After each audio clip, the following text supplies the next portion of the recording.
С вами Дилан Макдермот с очередным обзором уровней поддержки сопротивления согласно нашему внутреннему набору индикаторов в этот вторник. Упал курс евро-доллар, сейчас он находится между R1 1.3140 и S1 1.3110. R2 десятипериодная скользящая средняя с 11 подтверждениями. Нижайшая линия сопротивления подтверждена 6 индикаторами. R3 20-периодная скользящая средняя с 5 подтверждениями. S3 подтверждена 12 индикаторами, включая нижнюю линию ценового канала, нижнюю границу диапазона Боллинджера и 12-месячный минимум. S2 подтверждена 3 индикаторами. S3 соотносится с психологическим уровнем. Недавно упал курс фунт-доллара, сейчас он находится ниже R1 1.6590 и выше S1 1.6560. R1 лидирует среди сопротивлений с 20 подтверждениями, включая 10-периодную скользящую среднюю.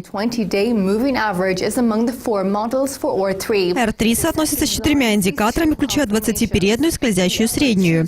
Вторая линия подтверждена 2 индикаторами. 2 линии поддержки получили по 6 подтверждений каждая, включая нижнюю линию ценового канала и 3-месячный минимум для S2. S3 психологический уровень с 2 подтверждениями. Вырос курс доллара-иена, сейчас он торгуется в диапазоне между R1 105 и S1 104.70.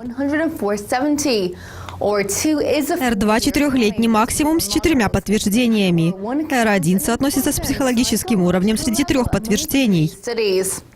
R3 – еще один психологический уровень с 1 подтверждением.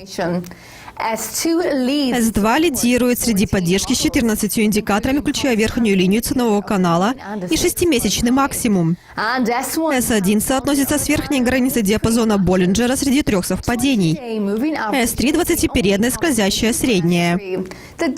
Вырос курс доллар-швейцарский франк, и сейчас он находится между R1 0.9210 и S1 0.9180.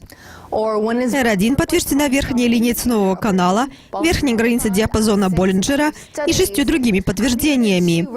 2 другие линии поддержки получили по 2 совпадения каждая. S2 – 10-периодная скользящая средняя с 17 подтверждениями. S1 подтверждена 14 индикаторами, включая 6-месячный максимум.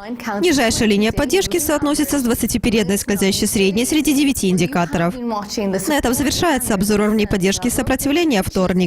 Завтра мы ознакомим вас со свежей информацией по ключевым ценам.